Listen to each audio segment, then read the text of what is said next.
Olá, sou Paula Barra e seja muito bem-vindo a mais um TC Entrevista. Hoje, edição especial, retrospectiva do primeiro semestre de 2020, o que a gente pode esperar daqui para frente.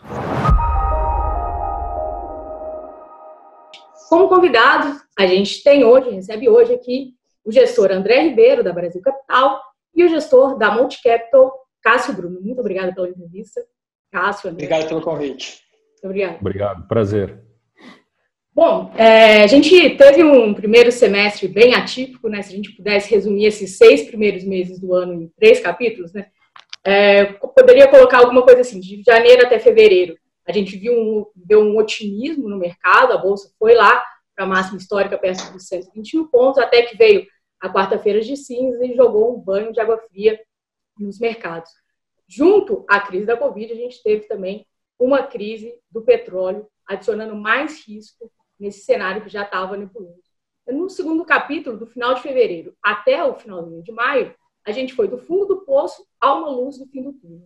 O Ibovespa caiu do dia 21 de fevereiro até o dia 19 de março, 46 pontos, 46% em 19 pregões. O dólar chegou a bater muito próximo de R$6, até que veio os bancos centrais com uma injeção monstruosa de liquidez, governos com estímulos brutais nas economias e ajudou a recuperar as bolsas. No terceiro capítulo, que vem de maio até esse período agora, fechando o primeiro semestre, o mercado começou a se questionar, a dúvida.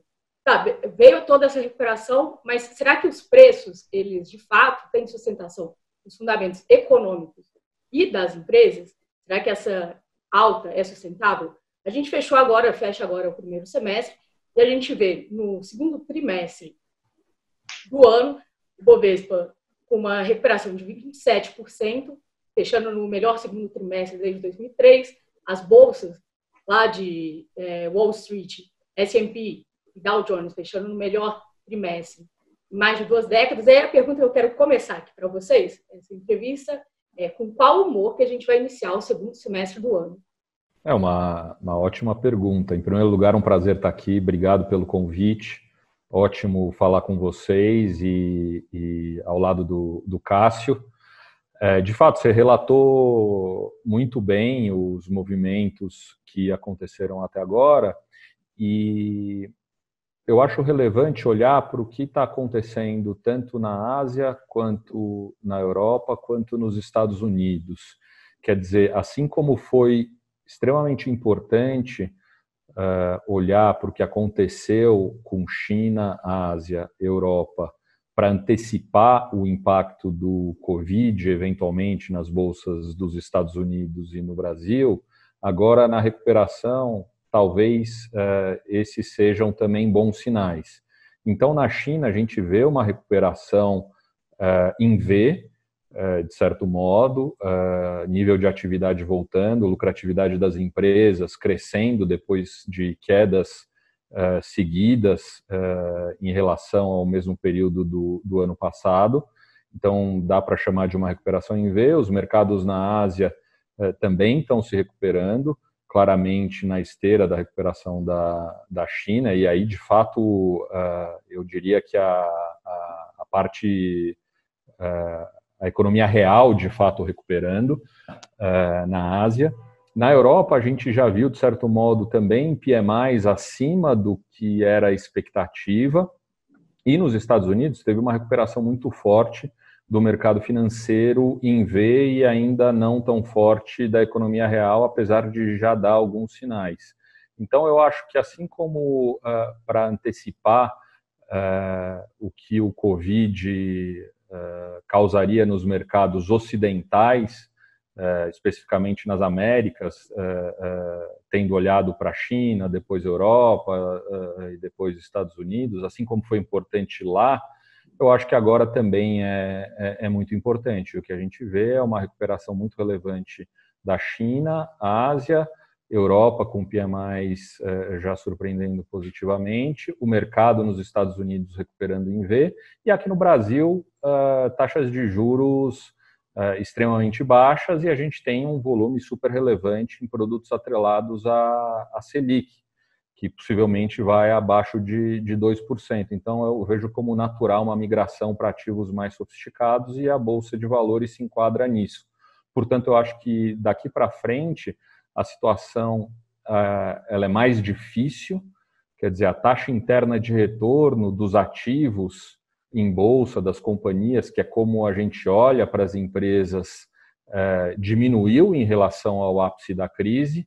Ainda assim, quando a gente olha para uma normalização do mercado, que é o que a gente espera que aconteça ao longo do segundo semestre, para que no ano que vem, de fato, a gente tenha uma recuperação um pouquinho maior da economia real, da parte física, do dia a dia, enfim, eu acho que sim, é de se esperar que continue havendo uma recuperação, e aí não em todos os setores e não em todas as companhias da mesma maneira.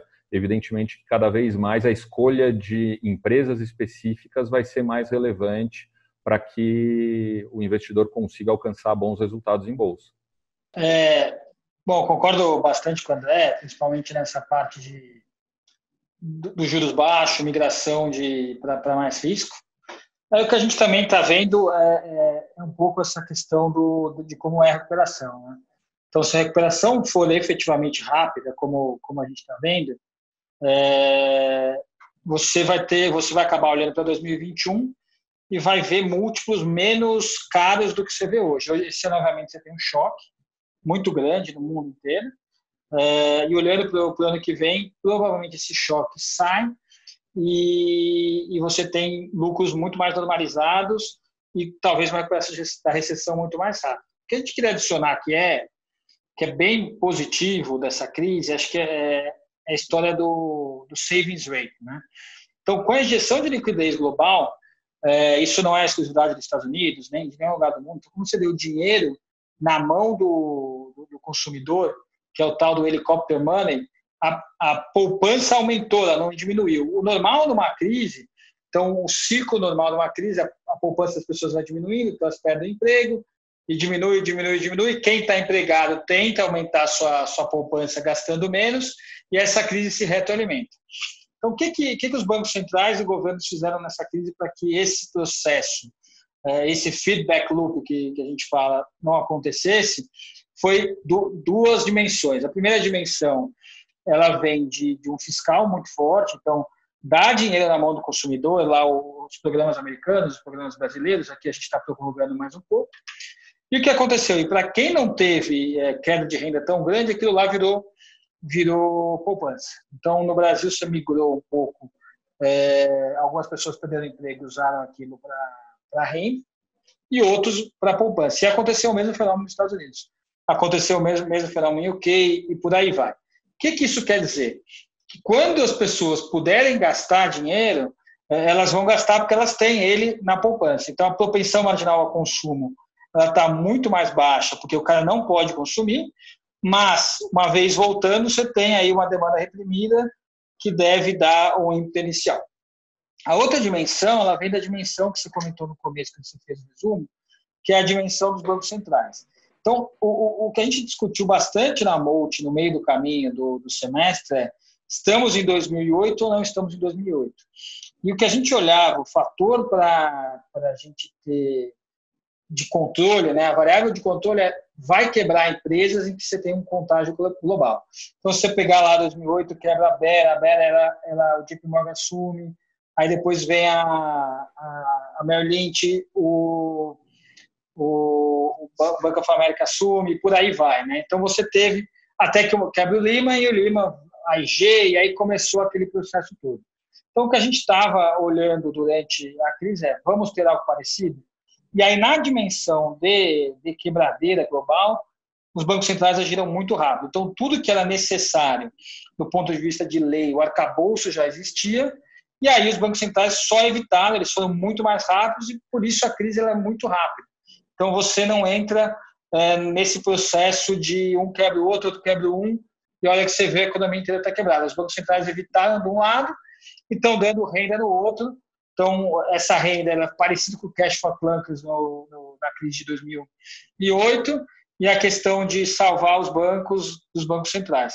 Então, foi uma crise muito rápida. Aí o que a gente fez, a gente olhou isso, falou, para um cenário em que eu tenho valuations extremamente baratos no meio da crise e eu não tenho o problema nem de liquidez, nem o problema de falta de renda. E aí, os mercados se recuperaram muito rápido. Aí foi essa primeira pernada. A gente acha que daqui para frente é um pouco mais difícil, a parte mais fácil do mercado já foi, que é ajustar para não quebrar. Agora a gente vai ver o formato dessa recuperação. E aí você tem vários tipos de formato. Então, você pode ser um V que ele volta um pouco, porque tem a demanda reprimida, aí você consome muito e depois ela retorna, aí o mercado pode ficar com medo. Então, vai depender muito de como vai ser essa recuperação. E o principal é a velocidade de recuperação do emprego nas economias desenvolvidas e nas economias brasileiras. Mas na economia brasileira, o que deixa a gente otimista é que até agora parece que é uma recuperação bastante poderosa no mundo inteiro. Desculpa, Paula, só querendo adicionar um ponto em relação ao que o Cássio disse, quer dizer, no Brasil e no mundo todo, mais especificamente nos Estados Unidos, em bolsa a gente tem as empresas que são as maiores, as mais capitalizadas e dessa vez, diferentemente da crise do impeachment da Dilma, as empresas brasileiras abertas em bolsa, elas estavam também muito capitalizadas, dívida líquida sobre EBITDA inferior a 2 vezes e pré-impeachment da Dilma estava em 5 vezes esse índice e com juros de 14,25 versus 4,25 agora, que caíram já para 2,25 e ainda pela frente quedas adicionais. O nosso grande receio é, de fato, o que vai acontecer com as empresas pequenas e médias. Quer dizer, a gente tem o incentivo do governo para a poupança e para o consumo, a gente tem o incentivo do governo ou dos governos em políticas monetárias e fiscais relevantes e a gente tem as empresas em bolsa capitalizadas e elas recuperaram ou estão recuperando muito mais rapidamente do que a média das outras companhias brasileiras. Isso vale também para os Estados Unidos, talvez ainda mais para os Estados Unidos. A grande questão que fica é por quanto tempo o governo vai conseguir incentivar essa demanda ou ainda a poupança, de modo que a economia tenha tempo de recuperar naturalmente, para que, de certo modo, a bicicleta continue andando. E aí que talvez venham as curvas diferentes, né? Quer dizer, em V, em W, em raiz quadrada, no símbolo da Nike, enfim, cada um tem para todos os gostos. Mas é, de fato, um desafio importante daqui para frente. Apesar da gente estar bastante construtivo ainda, olhando para a economia brasileira e para as companhias com lucros, digamos assim, mais normalizados, o que não necessariamente vai acontecer sequer em 2021, talvez em 2022, que é o ano de eleições. Então, é uma complicação atrás da outra, mas a gente tem que tomar decisões. Não, só queria falar mais uma coisa, que é a questão das eleições, o André comentou, entender um pouco as reformas. A gente pode falar um pouquinho mais para frente disso na conversa. O que eu ia perguntar agora é se pudesse elencar, né, quais principais, para vocês, os principais temas do mercado. E aí eu acho que vai entrar eleições lá fora, né? A gente tem a mais próxima agora dos Estados Unidos, né, no final do ano. Mas aí também, se vocês quiserem abordar sobre eleições brasileiras que a gente vai ter em 2022. Bom, Cássio, se você quiser começar, da outra vez foi o André, então fica à vontade. Vamos lá. Acho que assim, os temas mais relevantes do mercado, acho que a gente começa com o formato da recuperação. Então, se a grande dúvida que fica é a quantidade de estímulo para a economia andar com as pernas próprias, tempo de recuperação, então esse é um tema muito relevante. Então, esses dados é onde você tem que acompanhar bastante.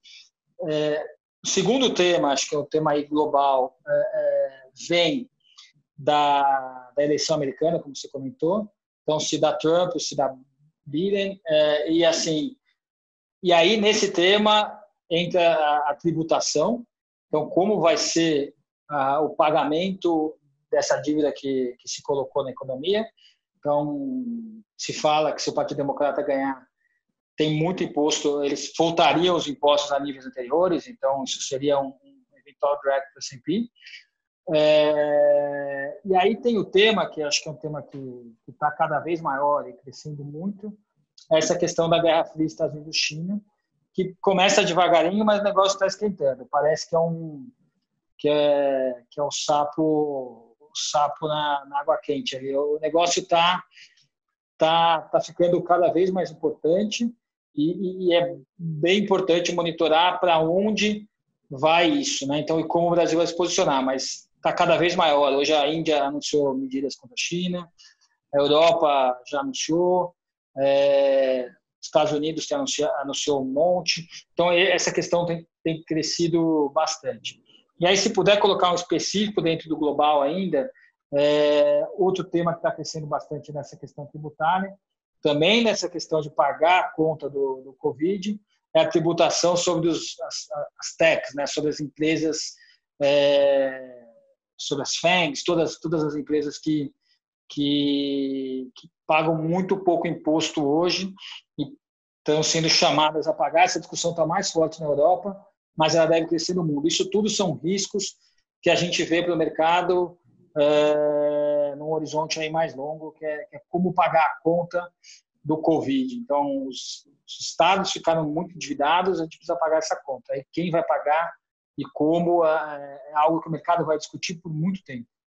Eu acho que a recuperação em si, econômica, enfim, economia real, tem que mostrar que volta a respirar. Na China isso já aconteceu claramente.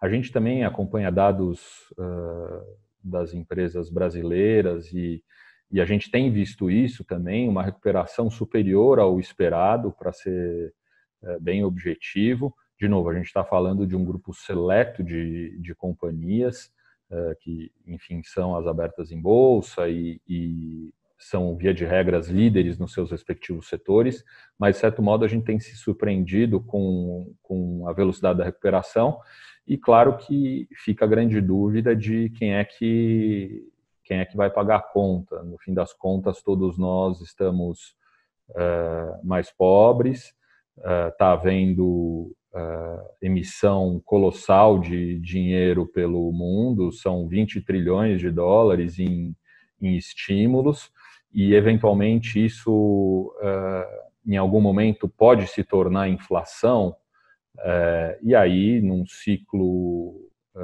não benigno, muito pelo contrário, se houver um aumento de expectativas de inflação, essas taxas de juros que estão num patamar mais baixo da história, tanto localmente quanto pelo mundo, podem passar por uma reversão. E passando por uma reversão, aí o ciclo, de fato, pode se deteriorar bastante. Então, acho que é fundamental que as taxas de juros fiquem baixas por um período longo de tempo, e é um experimento novo para o mundo todo, essa emissão e esses estímulos fiscais e monetários tão fortes de todos os países ao mesmo tempo. Quer dizer, em algum momento, alguém vai ter que de fato pagar a conta, seja via impostos, seja via inflação muito mais alta.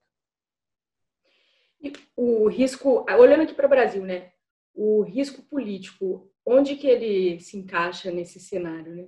Pegando aqui a notícia mais quente do momento, vamos dizer assim, né? O ministro da Educação não ficou nem um mês na pasta, né? Nem conseguiu assumir de fato a pasta, né?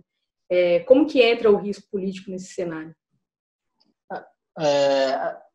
Entra principalmente na questão fiscal, né? Acho que a pergunta de $1 bilhão aqui no Brasil é como vai ser a responsabilidade fiscal do país, né? Não vou nem dizer do governo, porque é uma questão muito mais ampla, né? Então, como o país vai ter essa responsabilidade? Então, o Brasil é um país que não é uma moeda forte, a gente não pode fazer esses experimentos de emitir moeda, enfim, aqui é muito mais provável que tenha inflação se a gente ficar no experimento fiscal negativo, né? Então, é muito importante a gente entender como vai ser a dinâmica das reformas daqui para frente e esse compromisso fiscal. Então, hoje eles estão anunciando mais 2 parcelas aí da ajuda emergencial. No final, foi bastante inteligente do governo, aproveitou a lei, mas fez quase que a escadinha, né? Não sei se vocês acompanharam. Ele paga no começo e no final do mês, acaba que ficou 600, 500 os 500, 400 e 300 lá que o governo queria. Então, no final das contas, essa responsabilidade fiscal é muito importante. A gente teve, do ponto de vista do risco político, uma notícia bastante importante para o Brasil de longo prazo, que é a aprovação do saneamento. A gente tem diversas reformas, acho que o Sachida hoje estava falando sobre elas, questão do gás e uma série de outras que estão sendo ventiladas. Se a gente entrar nessa linha de reforma com alguma responsabilidade fiscal, teto dos gastos sendo mantidos, a gente entra numa dinâmica positiva de novo. Então, acho que a coisa mais importante do risco político é entender se a gente volta ao que era antes na tentativa de reformas. E se a gente puder achar alguma coisa positiva em tudo que aconteceu, o Covid trouxe uma certa fragilidade para o governo Bolsonaro, que se viu com necessidade de ter uma base. Então, a gente vai ver um novo governo com uma base no Congresso que a gente ainda não tinha visto. Então, até então, era muito confronto. Agora aparece um governo que entendeu a dinâmica de fazer política. Vamos ver como isso vai ser. Isso é uma novidade. De certa maneira, estão até tentando trazer um pouco de paz com a mídia, com o novo ministro aí das comunicações. Então, vamos ver como é esse governo, como que vai ser ele na próxima fase. Que é por aí. O mercado ele olha muito para a parte fiscal e não é à toa que a gente tem uma inclinação da curva bastante acentuada. Quer dizer, a gente tem juros médios a 4,5 e juros longos a 7.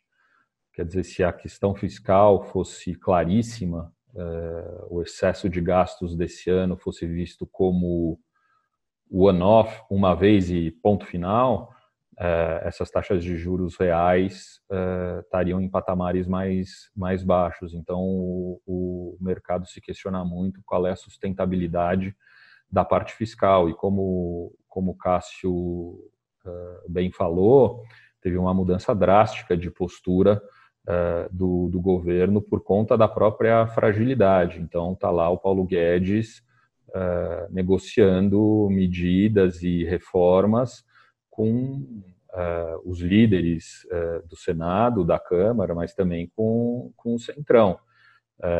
E a gente tem que ser bem objetivo ao administrar patrimônio de terceiros.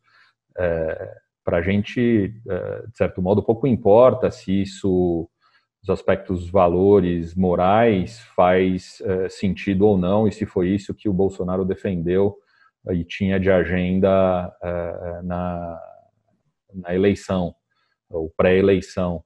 O fato é que, de fato, por conta da fragilidade do próprio governo, como o Cássio disse, eles se viram obrigados a se aproximar do Centrão e, aparentemente, uma agenda de reformas voltou a surgir. Saneamento extremamente relevante. De fato, a agenda do gás também extremamente relevante. Quer dizer, a gente tem uma série de reforma da Previdência, que já passou, mas a reforma tributária, enfim, tem uma série de reformas que precisam andar, e hoje a gente está de certo modo, numa calmaria política, dizer, apesar de falar isso no meio de inquérito com o Flávio Bolsonaro e, ao mesmo tempo, o ministro da Educação, que foi indicado há 2 dias já entregando carta de demissão, porque o currículo, de certo modo, que estava estampado não era bem isso. Enfim, de certo modo, o brasileiro, infelizmente, acaba lidando com isso com naturalidade. O investidor vê isso e, de certo modo, não se importa. A gente está mais objetivamente preocupado com a agenda política de reformas e o Paulo Guedes sendo o líder dessa agenda. Enquanto isso de fato acontecer e o Paulo Guedes tocar adiante, acalmando o Bolsonaro e os ânimos da parte política, eu acho que a gente tem condições de andar adiante. A questão Centrão e Paulo Guedes se misturam ou não se misturam no médio e longo prazo? Quer dizer, no curto prazo, aparentemente tem funcionado, mas e no médio e longo prazo? Eles se misturam ou não?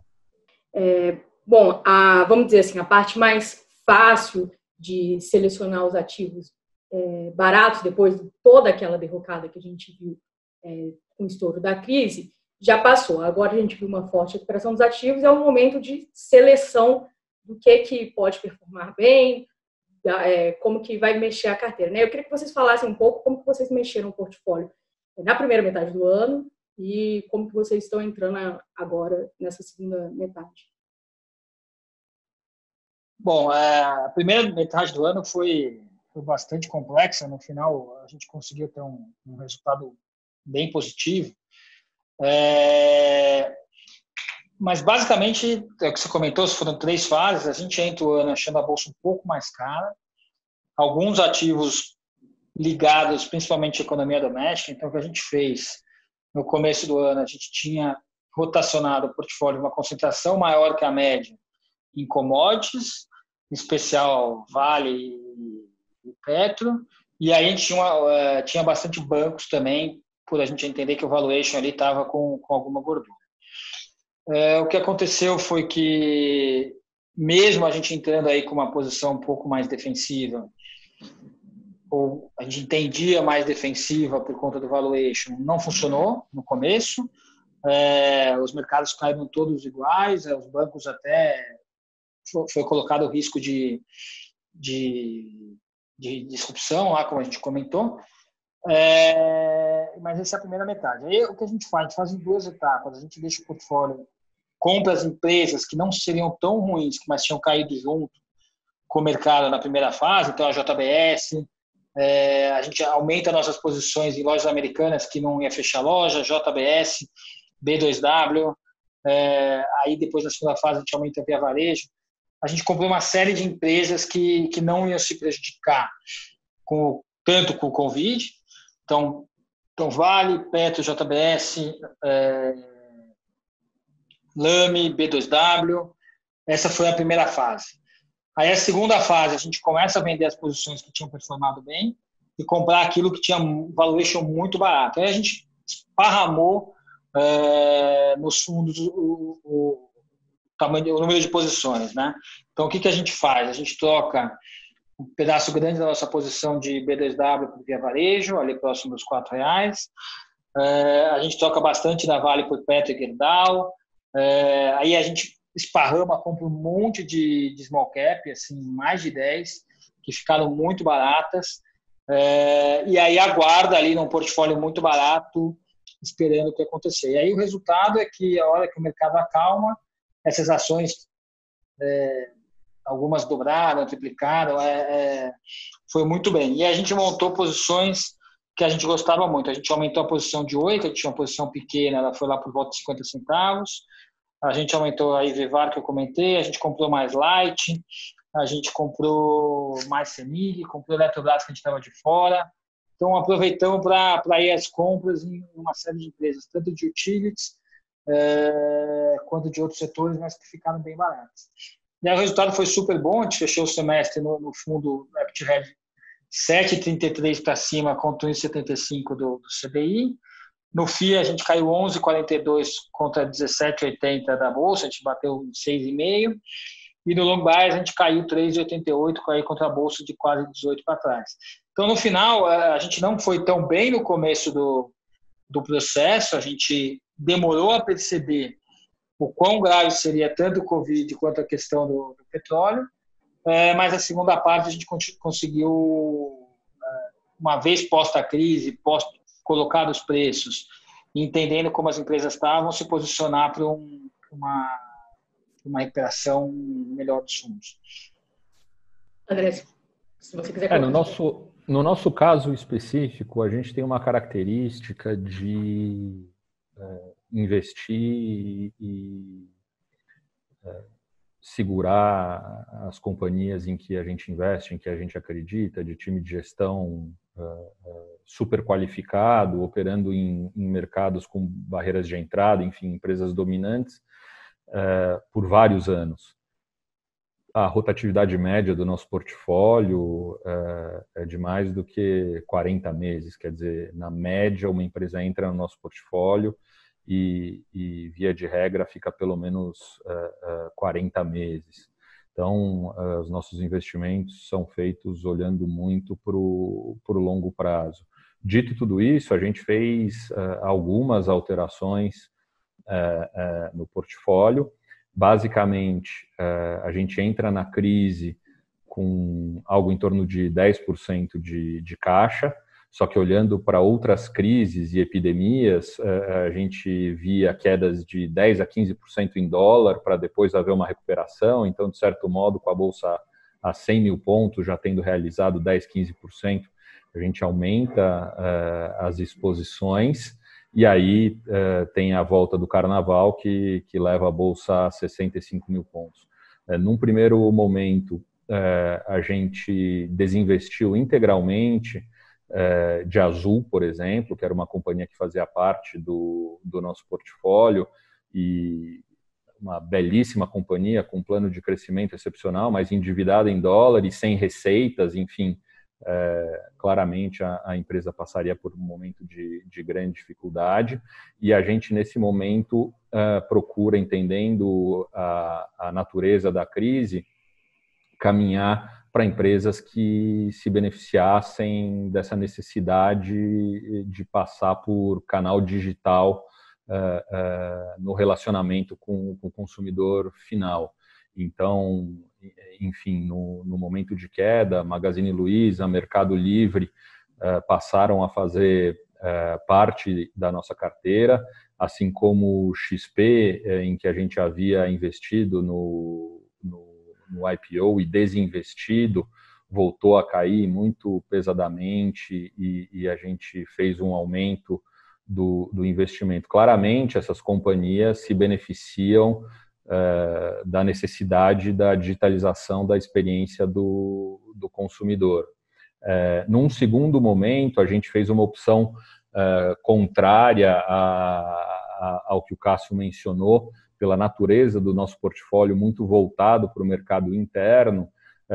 A gente tinha uma posição em Petrobras, que depois de uma primeira recuperação, a gente troca por Vale, por ser uma empresa com zero de dívida, receitas em dólar e por depender basicamente da recuperação da China, mas isso tem muito a ver com composição do portfólio. Enfim, como eu mencionei, muitas empresas, ou quase a totalidade do nosso portfólio voltada para empresas de mercado interno.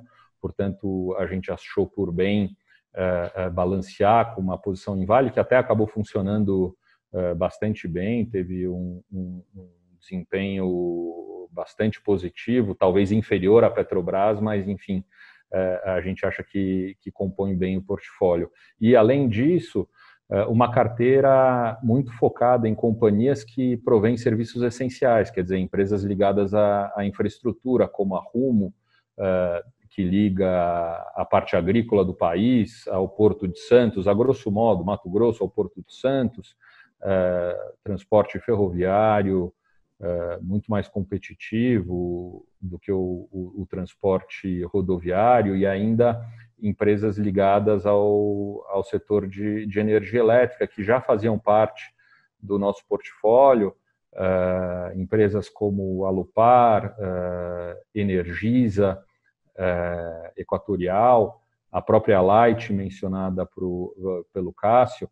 E para terminar de compor essa parte ligada à infraestrutura do portfólio, o Grupo Cosan também, que, enfim, mesmo com todas as dificuldades, com o investimento que eles têm na Comgás, que é a distribuição de gás natural no estado de São Paulo, investimento na própria Rumo e distribuição de combustíveis, que deve e já está se recuperando muito rápido, também é um grupo muito gerador de caixa. Então, eu acho que dá para dividir o portfólio nas empresas de serviços essenciais ligados à infraestrutura, empresas que se beneficiam da digitalização da experiência do consumidor, Mercado Livre, Magazine Luiza, a própria Via Varejo faz parte da nossa carteira, um investimento menor por conta do perfil de risco, que hoje já é bem menor do que no passado, enfim, dada a capitalização pela qual a companhia passou, e Vale sendo uma empresa mais dolarizada. E para finalizar a composição do portfólio, investimento importante também na B3,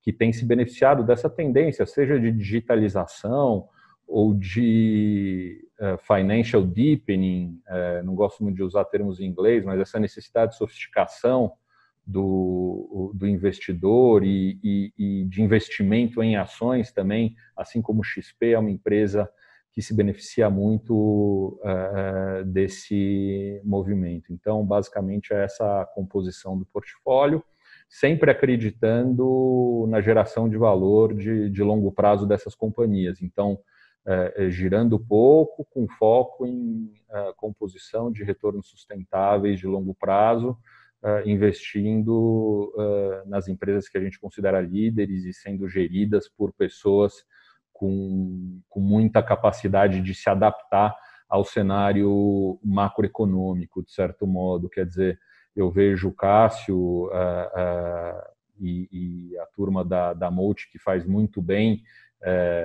essa adaptação do portfólio ao cenário macro, e, portanto, eventualmente girando um pouco mais o portfólio. A nossa característica é de girar menos e acreditar em empresas cujos gestores vão se adaptar ao cenário macro e com horizonte de longo prazo. Então, basicamente foi isso que a gente fez. Até pegando um pouco da sua resposta, queria te perguntar, você comentou, né, a rotatividade média dos ativos da carteira são aí de 40 meses. E você tinha comentado também, né, num cenário, hoje você trabalha num cenário de normalização do lucro das empresas para algumas empresas, né, e às vezes esse cenário de normalização não vai chegar nem, do lucro não vai chegar nem em 2021. E aí eu queria saber... Não vai chegar nunca. Como que fica a análise dos ativos, né, nesse ambiente, se mudou alguma coisa na sua forma de analisar, e para o Cássio depois também, se puder comentar. Não, na verdade, é importante dizer, o modo, assim, não mudou a forma de analisar as companhias, mas, na verdade, mudou drasticamente o cenário. A gente entra no ano com uma cabeça muito construtiva, inflação baixa, juros baixos e recuperação paulatina da economia, com geração de empregos crescente, enfim, era um cenário muito construtivo, que se tornou um cenário bastante nebuloso e obscuro. E, na verdade, é justamente sob esses cenários macro que surgem grandes oportunidades. Quando a gente não enxerga o que tem pela frente e quando há muita dúvida, é que o mercado dá chance de comprar empresas de altíssima qualidade por um belíssimo preço. Então, o que a gente fez foi desenhar o nosso cenário macro, e, basicamente, esse cenário macro passava por um segundo trimestre muito difícil, com a economia praticamente fechada. A gente achava que esse era um cenário bastante conservador quando a gente desenhou ele, e na verdade é o que está de fato acontecendo, para um início de recuperação no terceiro trimestre, um quarto trimestre um pouco melhor, para daí em 2021 vir uma normalização. E basicamente a gente se viu obrigado a reprojetar todas as companhias, muito próximo ao time de gestão de cada uma das companhias, mas eles também com uma incerteza absoluta do que aconteceria pela frente. Então, a gente redesenhou todas as nossas projeções de empresa a empresa, enfim, todas as que eu citei, e todo o nosso universo de empresas das quais a gente é mais próximo para tomar as nossas decisões. E aí o que a gente fez, na verdade, foi calcular a taxa interna de retorno anualizada para o nosso portfólio sob essas novas condições, digamos, de maior normalização da economia só em 2021. E, em determinado momento, a gente enxergava uma taxa interna de retorno anualizada de quase 35%. que é um valor extremamente alto. Historicamente, o nosso portfólio tem uma taxa interna de retorno de 20%, e é mais ou menos isso que a gente busca de retorno anualizado. Então, quando a gente vê uma taxa interna de retorno ou um retorno anualizado em torno ou superior a 30%, mesmo sob condições muito drásticas da economia e cenários de fato muito desafiadores, apesar de todas as dúvidas pela frente, a gente entende que havia muito valor na mesa a ser capturado. E depois dessa primeira pernada, que hoje parece, de certo modo, ter sido fácil, mas não foi, né? A gente está aqui no meio do ano e parece que passaram uns 10 anos, mais ou menos, enfim, angústia, ansiedade, certamente fizeram parte do nosso semestre, não só por conta da nossa profissão, mas por conta da reclusão e a questão de lidar com a doença, enfim, uma situação que eu acho que até exponencializou no mundo a reação do mercado para baixo, né? Quer dizer, além do sujeito ver os ativos perderem valor, ele não sabia o que seria do seu emprego pela frente, ainda não sabe, e ainda preocupado com a saúde e fechado em casa. Então, eu imagino que isso tenha colocado as pessoas num nível de estresse muito maior do que a média de outras crises. Mas voltando, depois dessa primeira recuperação, hoje a gente enxerga uma taxa interna de retorno anualizado para o nosso portfólio, para os próximos 3 anos, de algo em torno de 22% ao ano. Quer dizer, ainda está acima da média histórica. Por isso que a gente continua construtivo. Porém, a gente entende que essa volta da economia ela vai ser mais complexa. Quer dizer, a gente vai ter idas e vindas, e até por isso que a gente entende que a gente precisa continuar investindo nas empresas que provêm serviços essenciais, empresas que se beneficiam dessa necessidade, ou do e-commerce, por exemplo, ou necessidade de digitalização da experiência do consumidor, e as empresas financeiras como B3 e XP também estão aí. Então, hoje a gente vê uma taxa interna de retorno ainda construtiva, mais alta do que a nossa média esperada historicamente, e por isso que a gente continua investido, mas a gente entende que os desafios são maiores daqui para frente. Cássio, se você quiser complementar. Legal. Acho que só colocar uns pontos do nosso processo de gestão que é importante para todo mundo entender. Então, a gente, quando investe, a gente procura entender as assimetrias das companhias. Então, quanto eu tenho para perder, quanto eu tenho para ganhar, e qual que é a segurança que eu tenho nesse quanto para perder e nesse quanto para ganhar. O que isso significa? Né? Obviamente, quando a gente faz a conta, e a gente colocou no meio da crise todo mundo, o time inteiro, nós todos lá, nós somos em 10 pessoas na gestão, para fazer conta, entender o que estava no preço, o que precisava acontecer para justificar aqueles preços de mercado, a gente começou a entender as assimetrias gerais. E, obviamente, em cada caso tem para calcular a taxa de retorno ou target price, o que quer que seja que você queira usar, tem uma incerteza. E a gente ponderou 2 coisas nessa questão micro. Então, qual que é a assertividade que eu tenho nessa projeção que eu estou colocando? Então, o que está sendo colocado aqui? Quanto eu confio que isso aqui está dentro das probabilidades corretamente inseridas? E aí, a partir disso aí também, qual que é a simetria que eu tenho? Então, essa foi a conta que a gente fez para mais de 100 empresas, rodou tudo, ficamos bastante em cima.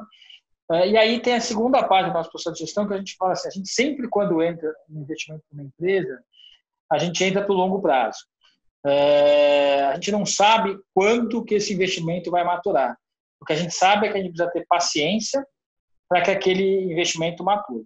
Então, por exemplo, a Via Varejo, a gente está comprado há quase 4 anos. Já teve posições grandes, posições quase inexistentes, bem pequenas, voltou a ter posição maior. Então, depende muito dessa assimetria que eu estou falando. Então, essa questão, a gente investe olhando para o longo prazo, mas quem dita o tempo que a gente vai ficar na posição é o mercado. Então, o exemplo que a gente gosta de dar, que é um exemplo que aconteceu com a Vale, deve ter ficado 20 dias nessa época na nossa carteira. A gente fez investimento de Vale lá em 2016. Aí o Trump ganhou, ele falou de investimento em estrutura, ela dobrou em um mês. O Parte falou, caramba, isso que eu esperava ganhar em 5 anos, aconteceu em mês, a gente vendeu a posição e foi para outra coisa que tinha uma simetria melhor. Então, basicamente, a rotação do nosso portfólio ela é definida pelo mercado, não por nós. Por nós, a gente quer ficar um tempão. A Lojas Americanas, que a gente desinvestiu um pouco, a gente ainda tem uma posição grande, mas já não é a maior posição do fundo, a gente ficou quase 4 anos posicionado. Só que aí agora o mercado acreditou na B2W, que a gente também tinha, ainda tem, acreditou nas Lojas Americanas, a assimetria reduziu, a gente se sente na obrigação de ter uma posição menor. Então, esse é um pouco a nossa cabeça e como a gente rotaciona o portfólio. E a segunda parte também nessa assimetria é que esses 6 meses, como o André falou, pareceram 10 anos e acaba que tem um giro maior do que a média, porque a mudança relativa de preços foi muito grande. Então, tinha papel que subia 50%, o resto uma coisa no mesmo setor, talvez da mesma qualidade, com uma gestão tão boa, ficava parado, assim, ou o contrário. Então, o que a gente foi fazendo ao longo da crise, da experiência que a gente tem, da crise de 2008, das crises aqui no Brasil, 14, 15, é essa capacidade de se reinventar e entender o que está no preço e colocar aquilo no portfólio. E o que a gente sempre fala que é a coisa mais importante do nosso processo de gestão. Tem que fazer uma boa análise, mas o principal que a gente não quer errar, e aí é um trabalho de gestão propriamente dito, é acertar o tamanho das posições. Então, eu tenho que ter o tamanho correto para aguentar os trancos que acontecem. Então, por exemplo, hoje a Via Varejo é uma das maiores posições do fundo, a gente comprou algo, e a Oi é uma outra que é uma das maiores posições do fundo, a gente comprou, a Via Varejo praticamente triplicou na nossa mão, e a Oi, sei lá, subiu 150% na nossa mão, da onde a gente aumentou bastante. Então, obviamente, as posições ganharam relevância. Mas quando elas foram montadas, elas estavam de acordo com o risco-retorno que a gente via na época. E aí, obviamente, as coisas melhoraram, as ações andaram muito e elas ganharam relevância. A gente ainda não vendeu, porque a gente ainda vê muito espaço para elas continuarem andando. Então, um pouco resumindo o que eu falei, a simetria e acertar o tamanho desses posicionamentos. E aí, há 1 mês atrás, 2 meses atrás, tinha muita dificuldade de falar que a Via Varejo ia triplicar na nossa mão. É quase uma insanidade falar isso. Mas triplicou. Então, e aí fez uma oferta que as pessoas achavam que ia ser a R$4, foi a 15. Então, muda completamente o case, a questão do balanço, os riscos reduzem, o que permite a gente ter posições maiores. E ali a gente gosta muito do time de gestão, tanto aí são 2 cases de reestruturação que a gente tem e gosta, que eu comentei, a Oi e a Via Varejo, a gente confia muito nos times de gestão. O Rodrigo é um cara muito competente, tem um time excelente lá, a Camille está indo muito bem, e aí a mesma coisa serve para o Roberto na Via Varejo e todo o time, o Padilha e todo o time que tá lá, eles estão sendo ultra competentes nesse processo de reestruturação das companhias, e o que dá conforto de mesmo as posições terem subido bastante na nossa mão, a gente manter uma posição que acabou ficando grande no portfólio, mas hoje com muito mais convicção. Bom, e para a gente finalizar, se é que dá para responder, para falar isso, né? Mas queria que vocês comentassem qual que é a maior convicção, olhando para o cenário de forma geral hoje de vocês, e qual que é a principal dúvida? Pode falar, André. Cenário geral ou empresas específicas? Olhando o cenário de forma geral. Eu acho que a grande dúvida é de fato se a recuperação da atividade econômica justifica os preços atuais dos ativos. Então, se por acaso a gente tiver... Eu não acredito, enfim, até bater na madeira aqui, Mas porque a gente tem dúvidas internas até na Brasil Capital, mas eu não acredito em segunda onda. Eu acho que, enfim, as coisas vão evoluindo, o nível de letalidade, de fato, do Covid é baixíssimo. Quem é tratado acaba se saindo bem. De fato, os países mais pobres acabam tendo uma mortalidade alta porque as pessoas simplesmente não têm acesso à saúde. Então, eu honestamente não acredito numa segunda onda, mas de fato, quando a gente vê gráficos históricos, a velocidade de recuperação da bolsa versus a recuperação da economia real tá absolutamente discrepante. A gente acredita muito que a velocidade de recuperação do mercado financeiro que vai ditar, quer dizer, ou antecipar a tendência da economia real. Portanto, a gente tem que ver essa recuperação acontecendo ao longo dos próximos trimestres para que, de fato, a gente continue a enxergar um cenário de potencial valorização dos ativos em bolsa. E a gente acredita que isso vai acontecer. Portanto, a gente está construtivo, mas para a gente é o maior receio, de fato, que a economia real, com eventuais fechamentos de cidades e lockdowns, etc., mesmo não acreditando na segunda onda, vai ser uma recuperação eventualmente mais lenta do que os mercados financeiros sugerem. Se eu puder colocar a minha maior convicção aqui, é que os bancos centrais vão continuar colocando dinheiro no sistema. Acho que é muito pouco provável que os bancos centrais deixem o mercado a Deus dará. Assim, acho que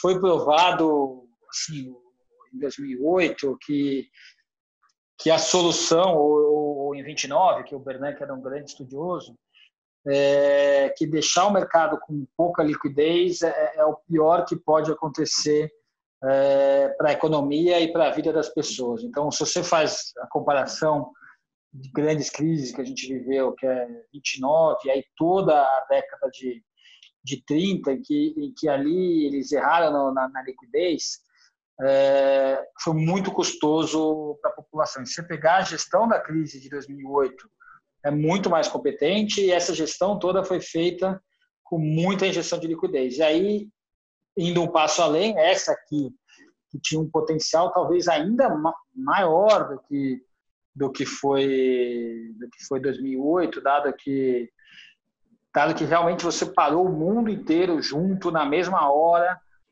os bancos centrais e os governos foram muito corretos em reduzir o sofrimento da população, colocando dinheiro na mão de todo mundo. Então, eu acho que mesmo uma economia fraca, os governos e os bancos centrais vão continuar imprimindo dinheiro e fazendo o mercado não cair. Então, no final, quando a gente olha a simetria, a gente tem a put do Fed aí a pleno vapor.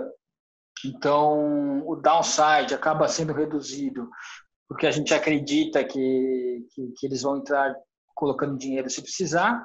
E aí o upside ele depende da recuperação, como o André falou. Então, mas com dinheiro, com muita liquidez, é muito mais fácil o mundo passar por isso e o retorno dos ativos sejam positivos. E o que a gente mais gosta de ações, acho que é onde eu tenho a maior parte do meu portfólio pessoal e toda a multi tem, é a questão de que se der tudo errado, e o dar tudo errado aqui é inflação, muita inflação no mundo, eu prefiro estar em ações do que estar emprestando dinheiro a zero para o governo em qualquer lugar do mundo, quer que seja Treasury, quer que seja para o governo brasileiro. Eu prefiro estar investido em boas ações que vão se beneficiar também de um cenário mais inflacionário ou vão ser menos prejudicadas do que a dívida num cenário inflacionário. Então, do lado do upside, a economia se recuperando, as ações deveriam ir bem.